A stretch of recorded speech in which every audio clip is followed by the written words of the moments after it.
right, so good morning and welcome to Mosaic, our continued study through the book of Genesis.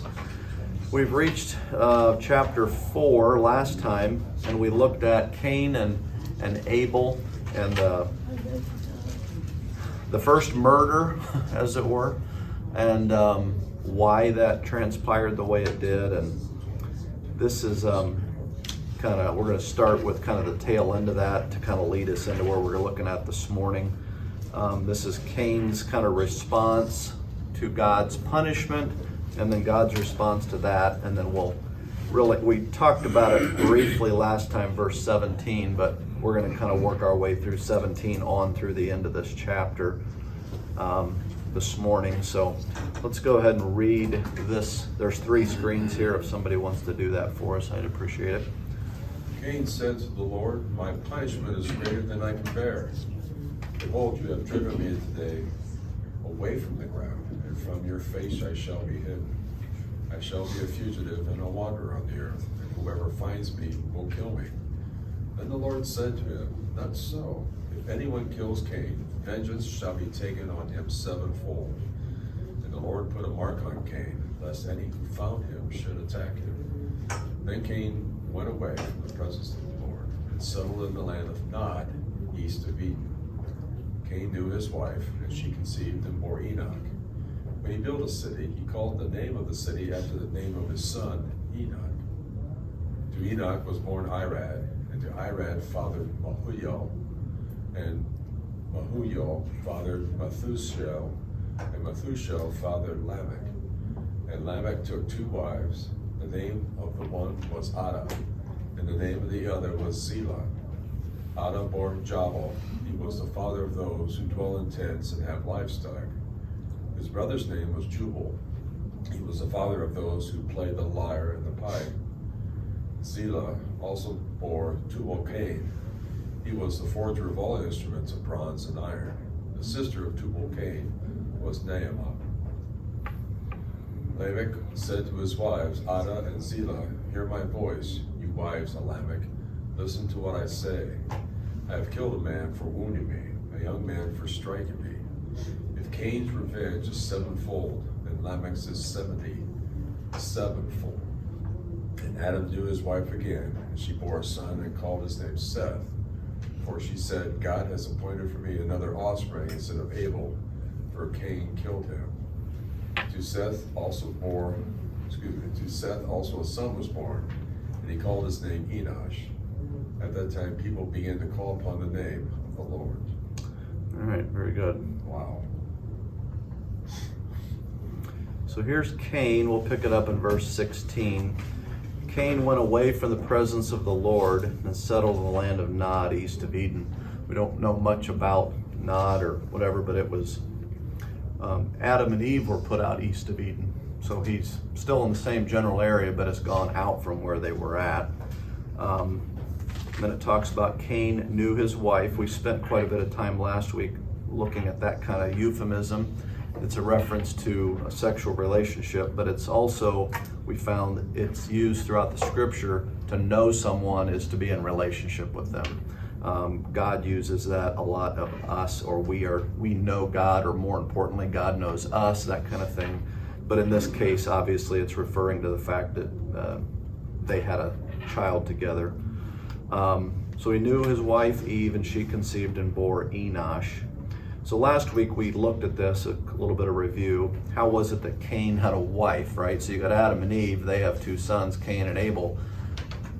Where's his wife come from? Is she a, half ape, Neanderthal late? No, it's a sister, could be a niece, maybe there was, something of that nature. But we think it's most likely a sister. And that prohibition about that, by the way, wasn't given until quite a while later, during the time of Moses, is when that would have been stopped. And the thing that kind of goes counter to the way we typically think, we've been indoctrinated with this idea that man started as an ape and slowly evolved upward, right? The reality is quite the opposite. Adam and Eve started as perfection, and we have been denigrating ever since. The thing that gives a false sense of the opposite is we start where the other generation left off. So we, think of a tall building and you're working your way up the building. Well, if you start on the ground floor, that's different than if you start on the 78th floor, right? So when you're born into generation 800 or whatever. And I don't have to figure out the distance from here to the sun or how whatever works. That's all done for me I just start there. That's a great place to start, you know what I mean? So our kids, they just start with, every answer to every question in their phone called Google, you know what I mean? I literally have, encyclopedia sets because that's how you used to have to do that. And you were privileged to have one, right? It used to be you'd have to go to the library. Well, what about before libraries and before encyclopedias, you know what I mean? So we have just this incredible base of knowledge that we start with, and so it gives the false impression that we're smarter than they were back then. And I'll show you some things that kind of help us indicate that's not the case. But the biblical worldview is we started with perfection and have been going downhill since then. And that would be true genetically. So the reason we don't marry close relatives is because you produce children that have abnormalities, right? That would not have been the case with Cain marrying a sister. They both had perfect genetics at the time. So as they move forward, then God eventually says, no, don't do that because that's going to start creating problems. The code is degenerated to such a point that's not a good idea anymore. So he stopped that. Interestingly, that didn't necessarily stop in other cultures. That was God protecting the people of Israel from something they may not have understood just naturally yet. Eventually, everybody sort of figures that out. And I probably mentioned it before, but like first cousins could marry in England, I think up through the 1800s or something. It was, so it's fairly recent that we've started saying, no, you need to get a little further out than that, right? My granddaughter was throwing a fit in the car last night because she was studying Edgar Allan Poe, and she couldn't get over the fact that he married his 13-year-old cousin. Yeah. It was just bizarre to her. Yeah. I was in a conversation with somebody, and there was something politically going on in the news. I think it was the judge from down south somewhere had dated some girl that was 17 and he was 29 or whatever.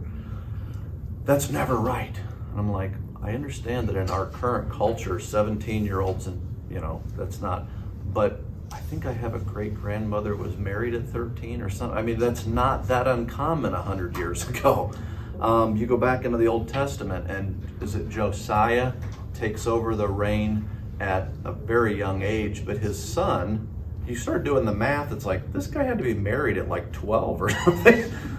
His dad was married like 14 or something. So totally different set of norms all through. I'm not making the case we go back to that. What I'm saying is we make the mistake of looking at the world in which we live and say that's how it's always been. No, there was a lot of things that were different then, and some of them were stopped with good reason. I don't know that we all think that 13-year-olds ought to be getting married, right? I'm not advocating for that. We call them pedophiles. Exactly, yeah. So, especially if they're older, but even if two 13-year-olds got married, that would be a bad idea.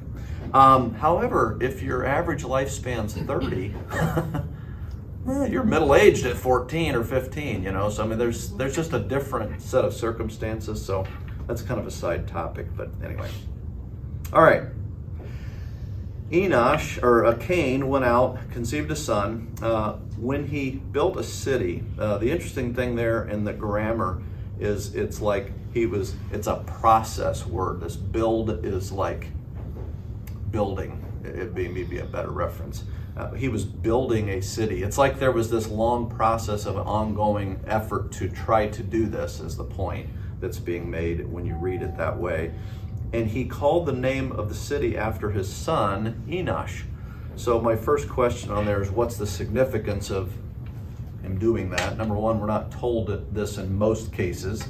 We get a lot of genealogy stuff, but very rarely are we told they built a city and then what the name of the city is, and this is important. So why are we told that?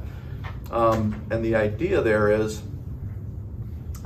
you'll see this even like up in LaGrange area. There's Millersburg, right? Who's that named for? Joe Miller, or whoever the guy was that founded the town, right? That's not a Pottersville from the movie, or the It's a Wonderful Life. I think Fort Wayne? Yeah, Fort Wayne, named after Anthony Wayne. My point is, it's a pretty common thing to name a city after the person that founded it. So why, if Cain founds a city, is it not named Cain? Because of what you see here. God, in his discipline of Cain, his judgment, it says, you shall be a fugitive and a wanderer on the earth. So this whole idea of building a city was trying to mitigate this wandering. I don't want to keep wandering. I want to make a place and settle down. And this idea of this ongoing effort to build it demonstrates his inability to do that. And eventually he sort of gives up, and it's named after his son. It's like, fine, you take the town, because I've been cursed to wander, and I'm just gonna wander. So we'll see that again later with the Tower of Babel. They're told to be fruitful, multiply, and fill the earth. And what do? Let's build a tower so that we don't scatter, right? We're gonna do the exact opposite of what God said, which is fill the earth. No, we're gonna stay in one spot. You're gonna be a wanderer. No, I'm building a city.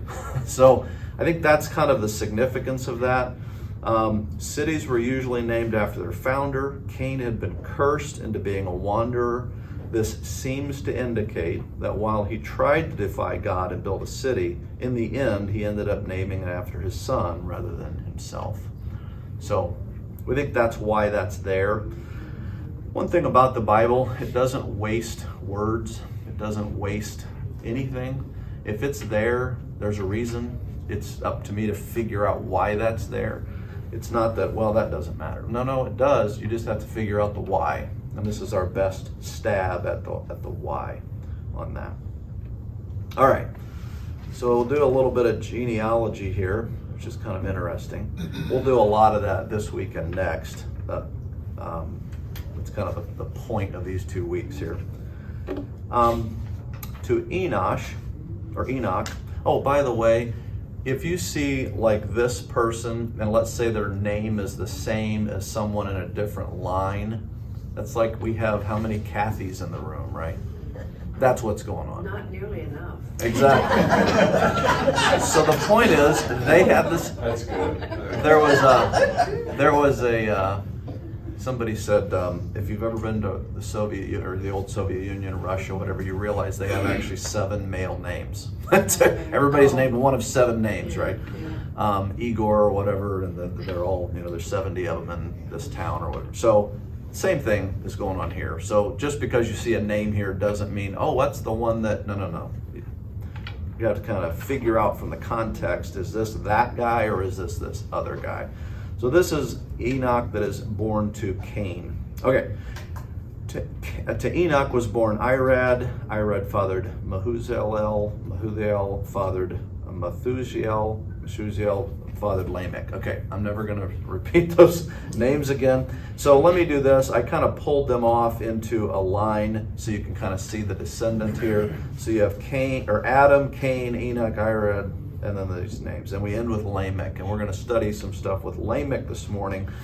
But I want you to, we run through this, and we have in our culture this idea of parent and grandparent and great-grandparent, and that's about as far as it goes generally. Understand that Lamech is the great-great-grandson of Adam. And Adam is still alive, so there's no, you'll see this play in this morning. Lamech references Cain. Well, that's his great-great-grandfather, who he probably knows. He lives in some tent somewhere not too far away. So these are all people that are known to each other. I think we can kind of lose track of that. Like my great-great-great-grandfather was probably in a Revolutionary War, Civil War, something, you know what I mean? I don't know them. That's not the way this was. This would be more like your uncle or something. You know what I mean? There would have been that kind of familial relationship that you may not live in the same tent, but you're very familiar with who these folks are. So that's just something to keep in mind. What I want you to notice too is this line, starting with Cain. We don't know a lot about it, but Lamech kind of gives us a clue as to how that line was going. We'll see that later. But I want to show you this. I remembered this story from years ago, and I thought, how in the world am I ever going to find this story? And I did. So thank you, Lord, for helping me find it. Multi-generational legacies, the story of Jonathan Edwards. Jonathan Edwards, I'll read this for you, but it's pretty interesting. Where I got this is listed down here at the bottom. If you can't read it, let me know and I'll get you the link. Or you can just search for that title and you'll find it. This was written back in 2017. Larry Ballard, I believe. Okay. Jonathan Edwards was a Puritan preacher in the 1700s. He was one of the most respected preachers in his day. He attended Yale at the age of 13. Speaking of that thing earlier, you know. And later went on to become the president of Princeton College. He married his wife, Sarah, in 1727, and they were blessed with 11 children. Every night when Mr. Edwards was home, he would spend an hour conversing with his family and then praying a blessing over each child. Jonathan and his wife, Sarah, passed on a great godly legacy to their 11 children. An American educator, A.E. Winship, decided to trace the descendants of Jonathan Edwards almost 150 years after his death. So this would have been in the 1800s time frame that this was done. Meaning everything you're going to see, they stopped doing the math on this at the 1800s time frame. Maybe early 1900s, depending on how long he lived. So if he got married at 1727, say he dies at 1775 or whatever, and then you add to that 150 years, you're at 1850, is that right? Yeah, so somewhere in that time frame. His findings are remarkable, especially when compared to another man from the same time period known as Max Jukes. So what we're going to look at is two families, starting with a single person, Jonathan Edwards, Max Jukes. You go 150 years later, and what are the ramifications of that? Before I go there, let me talk about this. You may have heard this idea of generational curses. When we hear the word curse, we can think like voodoo or something. That's not what we're talking about when we say that. What we're saying is if I rob a bank and I go to prison and my family becomes homeless and then my kids end up stealing to get food, my sin has affected them in a very negative way, right? That's not like I got cursed and voodoo-wise now they're cursed. No. My sinfulness, the consequences, part of those consequences are my descendants will have difficulty.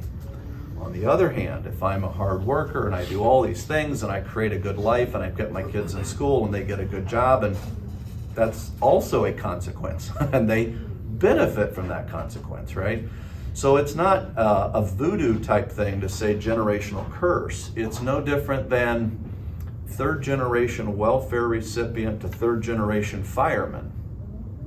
What's the difference? They're nothing. They're actually just following in their parents' footsteps. They're doing what they've been taught to do by proxy, not by teaching, but by that's how life works, right? So you look up to somebody, that's a natural thing of a parent. You look up to a parent, and so my brother drives truck like my dad. I don't drive truck, but I do drive 40,000 miles a year. There's probably some similarity there, right?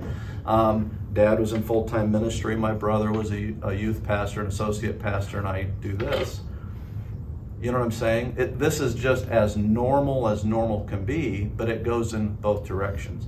And when you hear someone saying they're going to break generational curses, that's again nothing special. That is, I'm stopping this. I am going to say, no, I'm not going to beat my kids the way we've done for 5 generations. I'm going to go to the scriptures, see what it says, and I'm going to parent according to what God has said rather than the way I've been trained, by proxy. You're not trained to abuse your kids. You're just abused, and therefore that's what you do to your kids, that kind of thing. So breaking generational curses is essentially stopping the line of sin, shifting gears, and moving in a new direction. And I'll hear people talk about that. And if you've never had that explained, that can be a little bit confusing. So you had a question. I was just going to say there's a lot of talk about reparations for black families that Right. are descendants of slaves, and Right. the same kind of thing, because they were slaves. Now 300 years later, I'm less than I would have been had that not happened. Right, and there is an element of that can be true, right? I'm going to show you that. But there's also an element of that in any one of those generations has the ability to say no more.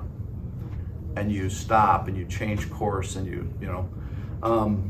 the other thing is you don't punish Seth's great-great-grandson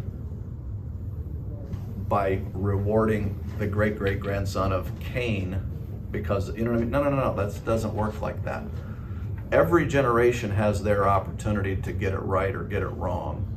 You may start at a different place because of lineage, but everybody has that opportunity to say no more.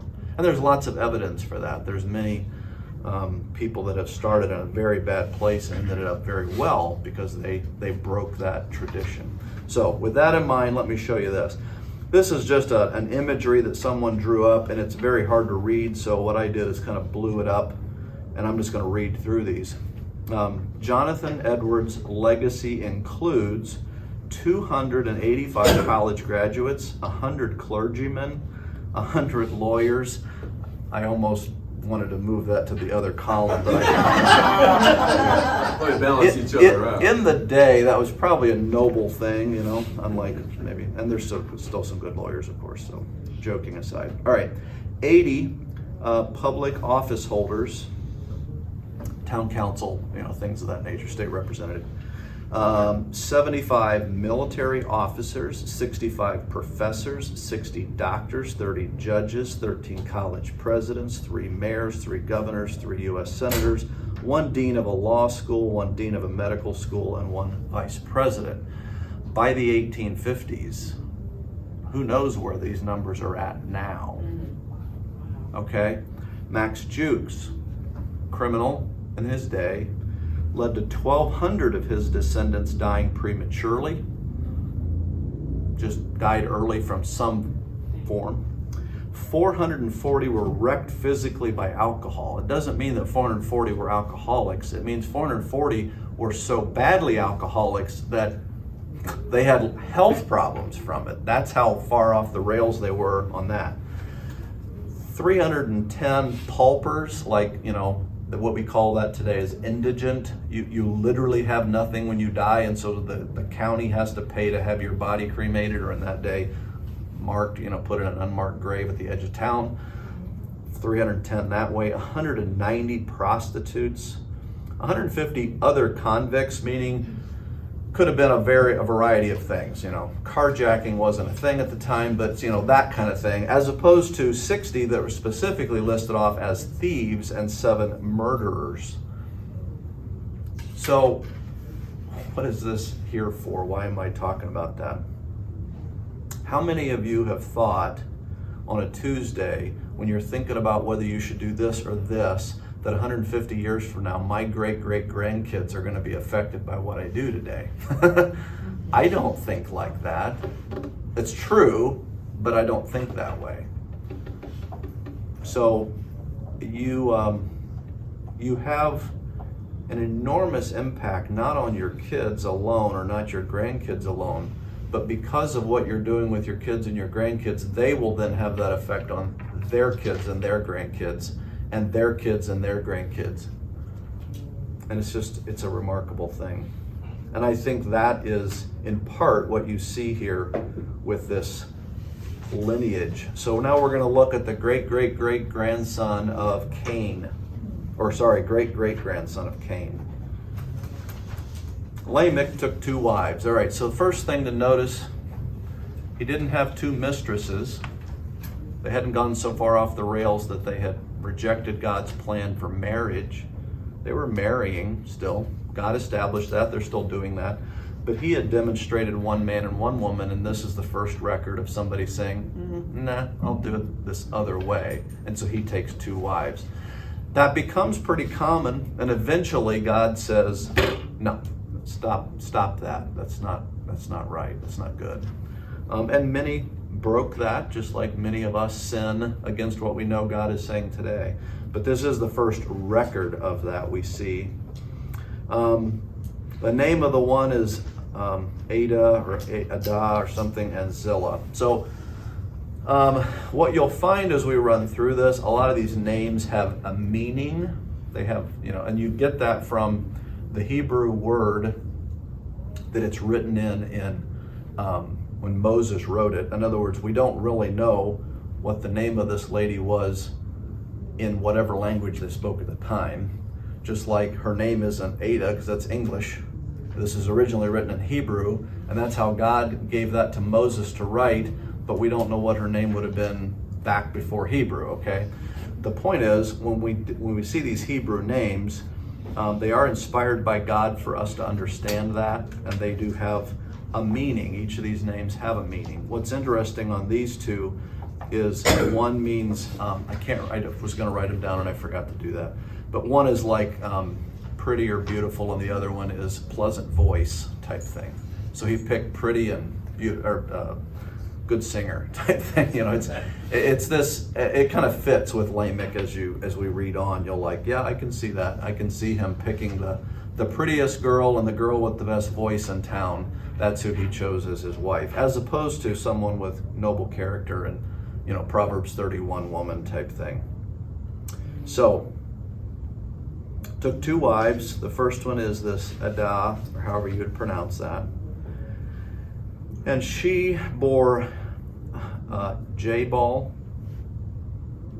He was the father of those who dwelled in tents and have livestock. Now, Abel had raised livestock, right? So this is different. This is something beyond just having some sheep. And what we're thinking is that by this time, they're starting to understand how breeding works to the point of getting better livestock with better breeding. Like today, you take a racehorse and you can get, hundreds of thousands of dollars to have that racehorse impregnate this mare and get this descendant. And we get that today. This is evidence that maybe all the way back there, they were starting to understand some of that. He didn't just have sheep like a lot of people did. He's getting into livestock that are like, he's starting to really work that and do that in a way that is so notable that it's mentioned here, is that this is what he's known for. His brother, Jubal, I spent 15 minutes trying to figure out why these 2 kids had the same name, which is embarrassing because they don't. It's Jabal and Jubal, but the Lord thought I needed more humbling, I guess. So anyway, they are different. They have different meanings. I looked up their different names of the different meanings of the names and things. So there's the ties in Jabal. the music part of it too. Yeah. The Jubal. Yep. Southern gospel stuff. His brother's name was Jubal, and they look more different when you look at them in the Hebrew. The words, they look quite a bit different. This is like 1 letter different in the English, but it looks quite different there. Anyway, he was the father of those who play the lyre and the pipe. Now, I mentioned this earlier. We start on the 78th floor, so to speak, of a journey to the top of the building, meaning, as it relates to music, who in here that plays music invented musical scales, right? No one. No, you just get handed that in 3rd grade and said, here, there's F, A, C, E, they're giving you the notes and they play them and you learn them, and Somebody's figured that all out already, and you just start with that as a basis, right? This is the beginning of that. He's inventing musical instruments. He's inventing music. He's inventing notes and score, and that's remarkable. He goes from, they've never heard a musical note before, to him inventing the lyre and the pipe and playing music. That's pretty remarkable. This is not a caveman. This is, only a few generations out from Adam, and he's inventing music and musical instruments, things that can be played. That's quite remarkable, and it does fit the biblical worldview of starting at perfection and denigrating downward. It does not fit the paradigm of starting in a cave and working your way up. So, 2 wives, Zillah, also bore, this was his other wife, she bore Tubal-Cain. So the idea here is it's an homage back to the original rebel. That tells you a lot about the parentage of Tubal-Cain. It's like naming your son Nero or Hitler, or, you know what I mean? Who does that, right? Well, these folks, they named their son after a famous, infamous bad guy, so to speak. That just speaks volumes, I think. Go ahead. How do they have a preconceived notion of what the law is going to be that they would put a Say that moniker again? on them that shows them being more than negative, as opposed to, like, Israel means peace, right? Right. I don't remember what the meaning of Israel is, but some of that is, I've heard it, you give your child a really important name in hopes that they'll live up to it, type of thing. So some of that is hopefulness type thing on their part. Well, I think in these folks, they're opposed to God, and so they hope their little Johnny will grow up to be like their great-great-grandfather, who was a great defier of God. So I think they did it in a same way people do today, like they may name their son John in the 1960s after John F. Kennedy. You know what I mean? So if you hated the country, you might name him Oswald, or whatever. You know what I'm saying? You're picking something that fits your worldview, and these folks clearly have that kind of worldview, and you'll see that more here in a moment. He was the forger of all instruments of bronze and iron. Now remember, we think back to the Bronze Age. This is not the Bronze Age. This is way back before the flood, and the Bronze Age is quite after the flood. And they're making bronze and iron instruments. They're inventing tools. They're inventing bronze, which is not something you take out of the ground. That's a mixture of different things. Iron. Just think about how would you make iron? Well, you have to go get iron ore. Where do you get that? Well, you get that deep in the ground. These folks have figured out mining at this early stage. Now, maybe it's fairly surface mining. Maybe they're only going 100 and so feet down or whatever, but I just remembered I forgot to grab this passage. It's in Job.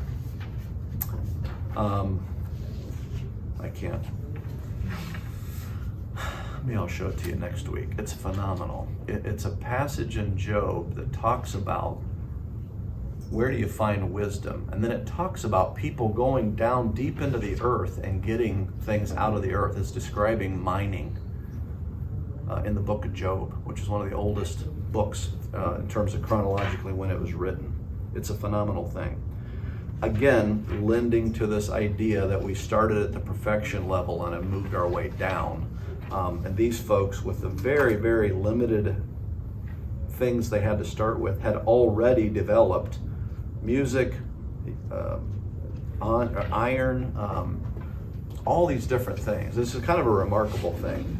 And then the sister of Tubal-Cain we see is Naamah or something like that. So now we shift to Lamech. Oh, go ahead. I just have a question. I'm assuming that the genealogy is handed down generation to generation verbally. Yeah, I would think. At this point in time, is there any written language? Don't know. What's interesting is everything we're seeing here is unknown other than through the scriptures. So when we get to the flood, what we're going to see is that God didn't just kill the people. He completely wiped out their existence from the earth. You can't even find record of these folks.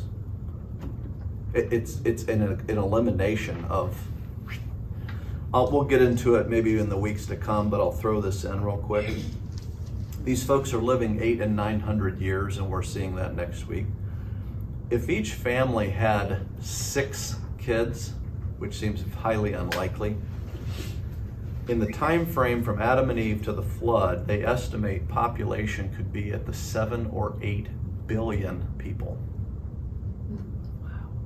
Just 6 kids per family, generationally, you're at 7 or 8 billion because of the time span that they were working with. That's where we're at right now. Kind of remarkable. We'll look at that more when we get to it. Lamech. So now we meet Lamech.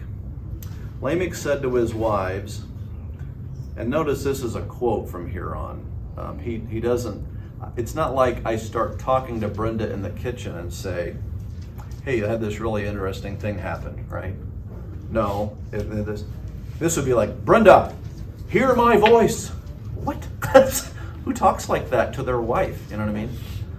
An arrogant jerk is who does, All right, so Lamech said to his wives, Ada and Zillah, hear my voice, you wives of Lamech. He talks about himself in the third person, which is never good either. I think that's the right way to say that. Listen to what I say. Maybe he had to say that because they generally didn't. I don't know. I have killed a man for wounding me, a young man for striking me. Now you could see that as potentially like a self-defense thing. I've seen some commentators to kind of make that. I don't think that's what we see here. So I've got the question, what's the significance of him saying that? For one thing, the wound, it doesn't just mean wound. It could be, obviously a wound could be a cut or it could be a major thing, but he killed a man for wounding him.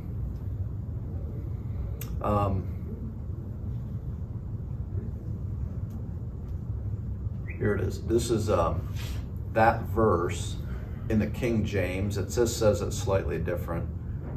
And Lamech said to his wives, hear my voice, ye wives of Lamech, hearken to my speech.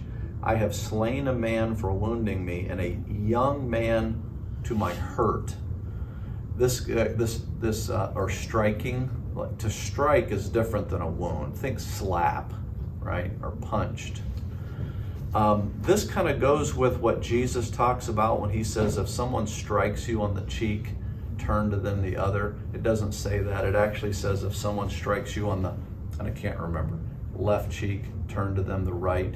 And there's a specific reason. And the point there is, if you are slapped insultingly, you are slapped on the cheek that Jesus says first, with left or right. I'm not remembering it currently, but the point is, if you're slapped in an insult, don't rise to that. Give him the other cheek to insult, is what he's saying. He's not saying if you're beaten within an inch of your life, go ahead and hand them the knife. That's not what he's indicating there. It's more of an insult thing. Take the insult.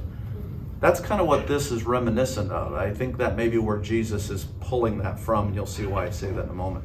This is a young man who hurt him or who struck him. So for that offense, for the offense of disrespecting him, he kills him. That's Lamech's response. For people who own firearms, there are different kinds of insurance that you can buy. This is not a complete sidetrack, this has a point. You can buy a monthly premium or an annual premium, and then if you're ever involved in that, then they give a lawyer to help you. Similar, if you have a car and you get in an accident, you can have a lawyer or somebody to help you. The problem is those are not actually very good, and I'll tell you later if you want to know why. But the point is there's another gentleman who is an actual attorney, and he has a different service, and you're actually paying an attorney firm like on retainer that if you're ever in this problem, you can pay, or they'll come to your defense. The point I'm bringing up is I was watching some videos from him because he's an actual attorney and he gives really good advice on here's what you do if this ever happens. And what's interesting is his point is if you pull a gun and even if you just pull the gun, you don't shoot anybody, that act of pulling the gun is considered like a battery, aggravated battery, which can get you 10 years in prison just for showing the gun. So his point is, if you do that, here's worst case scenario, and it will likely happen in many instances. The next 3 years of your life are absolutely miserable. You're going to lose hundreds of thousands of dollars in legal expenses, potentially end up in prison. It's the last thing you'll think about as you're falling asleep. It's the first thing you'll think about when you wake up in the morning. It will ruin your life. So if what's about to happen to you is worse than that, you need to get your gun out. And if it's not, don't. Hey, that's really good advice. And he says this because he said, I have had gentlemen come to my office who have been charged, and their response is, well, he was just about to insult me. He was just about to insult me. So therefore I pulled my gun. What? That's this. Lamech is not in isolation. He's called Bill Smith somewhere, and this guy was in Arizona. Some guy in Arizona is Lamech. Somebody insulted him, so he's ready to kill them. You know, that's not good. That's not okay. And that's what this is when you look at it, what it's actually saying here. So what is the significance of that? He is saying that he has killed a man for injuring him, and a young man or a boy, this young man could very easily be translated boy, for insulting him or smacking him or striking him. So it's one guy that he's describing twice, I think so, not two yes. guys. I think so. Yep. Because he doesn't say and, he says I killed a man for injuring me. A clarifying young man or a boy, the wound is really more of a strike. He's just bringing clarity, the second line, to what he's saying in the first line. This is a self-congratulatory speech based on pride. That's what this is. That's what he's saying. Hey, wives of Lamech, worry not. If anybody does anything to us, I will kill them. And you see that because of what he says next. If Cain's revenge is sevenfold, so what's the significance of that?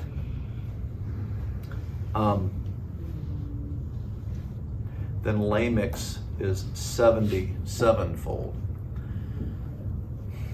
God said, if anyone kills you, Cain, I will have vengeance on them 7 times over as a way of protecting Cain. So the point Lamech is making is, hey, if Cain's worth 70, I'm at least worth 77. Is that not the arrogance? That's what that's saying. If God's going to avenge him 7 times, then I am worthy of 77 times vengeance. That's what that's saying. Is that taking pride over how bad you are? Is that what you're trying to say? I think some of that, but it's I'm better, I'm more. Let me show you that why I'm tying it to pride. Let me show you this. Peter came and said to the Lord, Lord, how often will my brother sin against me and I forgive him? 7 times? That's like, come on, man. 7, really? I'm gonna really stretch it. I'm not gonna give him 2 or 3. I'll forgive him 7 times. That's really good, right? And Jesus says to him, I do not say to you 7 times, but 77 times. He's referring back to Lamech's comment. Your insult is not to be given, passed over, turned the other cheek 7 times. Your insult's to be looked over 77 times. Now, in this passage, he then goes on to give the parable. This is, I mean, verse 23, and in the kingdom of heaven it is like. So this is what leads into the parable of the man who was forgiven trillions of dollars, but then wouldn't forgive 40 days of wages. You always hear it as it's a measly $20 the guy won't forgive. It's not what it says. It says he won't forgive 100 denarii. Not 40 days wages, 100 days wages. It's 40% or something of the income, annual income. So everybody can do that. You know about what you make in a week, right? So 100 days wages is how many weeks? Do the math. If you were forgiven the U.S. national debt, okay, that's cool. I don't even know what that means, but okay. That's what God has forgiven me. He's forgiven me an infinite amount of sin, but he expects me to forgive not $20. Of course you should do that. He's saying, based on what you've been forgiven, you are to forgive 100 days wages. Now, it's not money he's talking about. He's talking an offense. So the $20 thing would be you're getting cut off in traffic. Should you forgive the person in your heart from them cutting you off in traffic? Yes. The easy way to do that is just assume they're on their way to the hospital to see their dying friend. It's pretty easy to forgive them at that point. But let us say somebody is drunk and they run a red light and kill your wife and child. Or you're supposed to forgive them too. That's more like the 100 days wages. Or your spouse flagrantly cheats and walks away and leaves you and abandons you. That's the 100 days wages. That's what we're being told to forgive in this parable. That's the 77 time thing. He's saying, what Lamech is saying is, somebody insulted me and I killed them over it. And if Cain is worth vengeance of 7, I'm worth at least 77. 70 times what Cain was worth. And Christ is saying, if you've been forgiven this massive debt of sin, you're not supposed to just forgive this. You're supposed to forgive huge sins against you. So you can see how this plays out. And the reason we don't, by the way, forgive is pride. It's almost always comes back to, but they, and it's an offense. And not to say that they didn't do something that was legitimately wrong, but I'm saying there's an element of pride there is why we don't. So here's the answer. He is filled with pride and thinks he is 70 times more important than his great-great-grandfather. Remember that. This is not like me referencing Abraham Lincoln. This is like me referencing my grandfather's father's father, who I know, who lives down the street, and you know what I mean? These are close proximity people. They still know each other. He knows Cain. Now maybe Cain's such a dirtbag that he thinks he really is worth 70 of Cain. I don't know. But the point is there is this family connection. So it's really an insult against Cain as well. And it's just, I mean, riddled. This whole thing is just riddled with pride. Okay. So now we transition. So you said Cain is wandering. Yep. But then you gave us that list of the family and said they're probably all living in this community. Well- You can't say no one. Who went off and wandered with Cain, do you think? I think when I say they're somewhat nearby, I don't mean he lives there in the town as much as I think they see him from time to time. He's showing up periodically. Wandering in. Yeah, they're not wandering to South America. They're wandering to Jordan and then over to here and then back through the area. And so they know So you him. don't think Cain's taking a bunch and wandering with him? You think Not he's- necessarily. I mean, maybe his immediate family or whatever, his wife and whatever kids he's having at that time. Again, when I say 6 kids per family, that's just a low number to give us an estimate. I mentioned this before, that Queen Mary was pregnant 18 times. I mean, so, and these are perfect bodies at this point. They could have probably done that, you know, who knows how many times in a course of 700 years of living, you know. If you had a kid every 20 years and just spent time raising one and get rid of them and have another, you'd still have tons and tons and tons of kids. So, and by the way, it's not as though if you're 80 now, you're not who you were at 20. But these folks at, Noah at 500 is building an ark. There's no walkers involved, is my point. I mean, these are strong people. And when you do something like Gary, musical guy, right? He's way better now than he was back then. You just get better and better and better at whatever you're doing. What if you could work on your craft for 800 years? How good are you? You see what I'm saying? So it's funny too, from a strength standpoint, my son Corey works in a warehouse and is lifting boxes and stuff all the time, and he and I will move a piece of furniture, and I'm in my mid-50s and I don't work out, and I have the strength to match Corey, just like my 70-year-old stepfather could outwork me, right? Why? Because those muscles have been going for so long, they really build up. Now eventually that, tapers off, but so these folks, they're not tapering off until 800 or 900 years. So if they're 400, 500, 600 years old, they're just getting better and better and better and better, which is an amazing thing. Okay, Adam knew his wife again, and she bore a son, and she called his name Seth. Okay, so what's the significance of calling him Seth? So let me show you this. Seth is the word there at the top, 8352, that's the Hebrew word. And you'll notice them below it, it's blue, 7896. These are simply the lexicon words and the numbering assigned to the word, Hebrew word. And beside it, I've got the two Hebrew words. Notice the similarity. They're very, very similar words.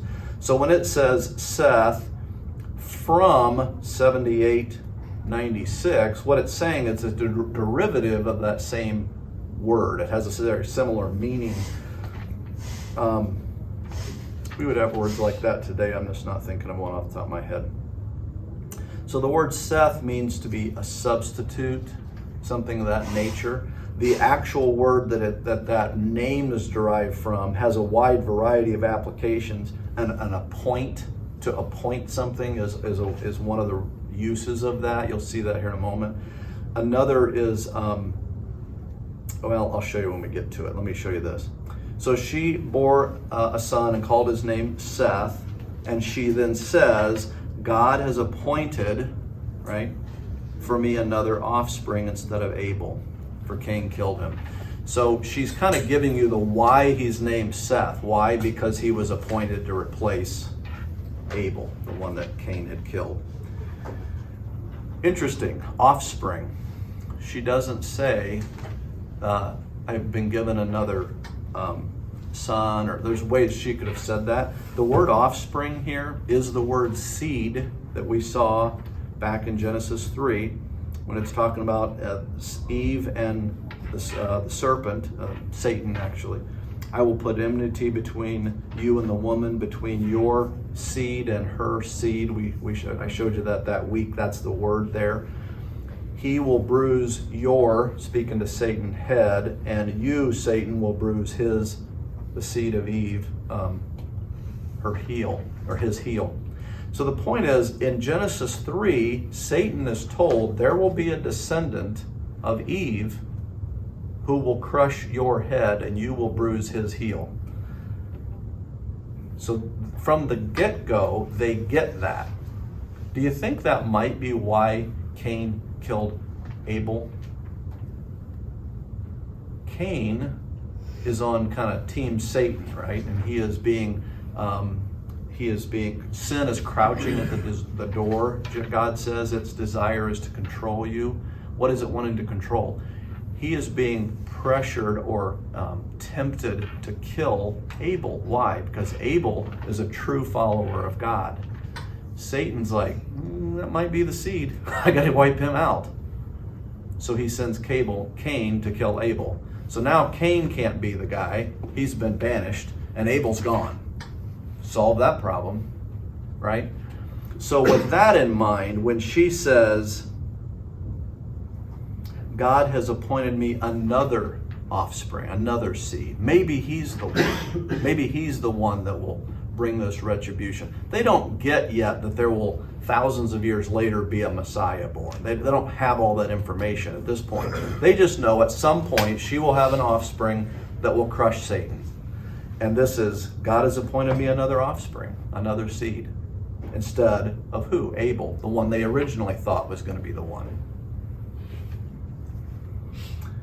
Instead of Abel, because Cain killed him. So, the word Seth means substituted. A compensation is another way that it's used. Appointed. This meaning of names will become more important next week, and I just kind of want to set the stage for that. And we are just about done here, so we'll wrap up. So to Seth also a son was born, and he called his name Enosh. And at that time, people began to call upon the name of the Lord. And the Lord there is Yahweh. They began to call on Yahweh again. So it seems as though that had begun to wane, and now it's coming back. Here comes another follower of God. So here's the significance. Seth means substitute, compensation, appointment. Adam and Eve hoped Seth was the one that would continue the godly line, that would bring about the one who would bruise the head of the serpent. That was the hope, and they called him that in hope. It's not that it's not so much that he's the one, but that maybe he'll be the one that can continue this line. Because Cain is gone, Abel is dead.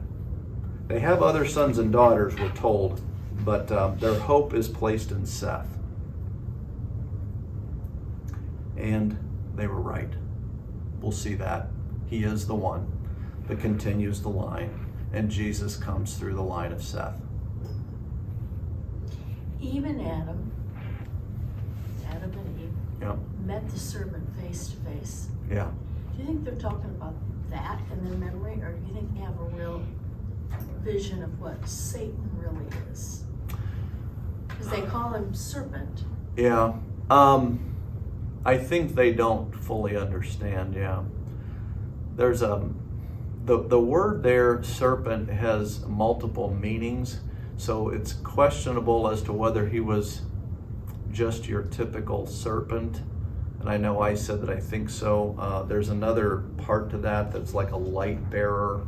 So there's talk that maybe he was more of an angelic type being when he approached them. And I don't know that I agree with that, but so it's hard to say what they fully understood.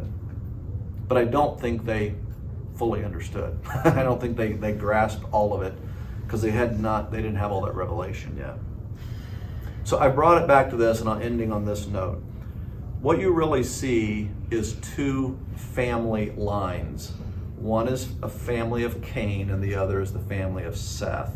And they do really represent the world today.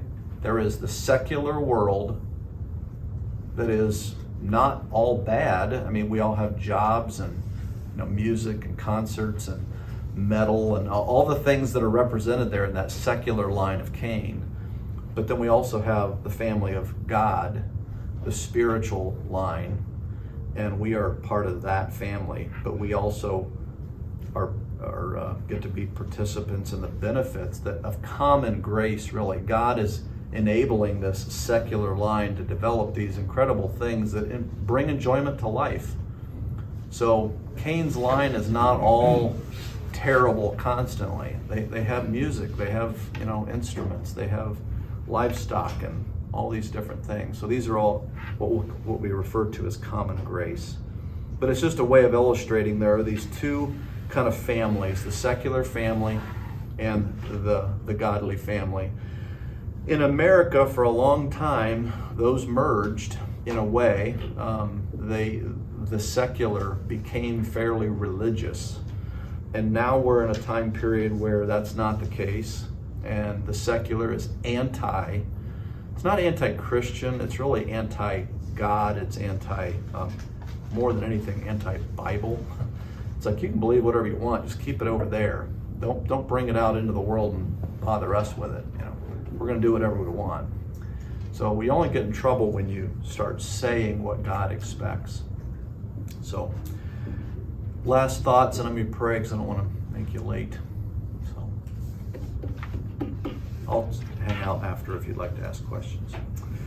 Dear Heavenly Father, thank you for your word. So much rich truth here in these few verses. A challenge to us to be mindful of the way we live our lives will affect generations to come. Just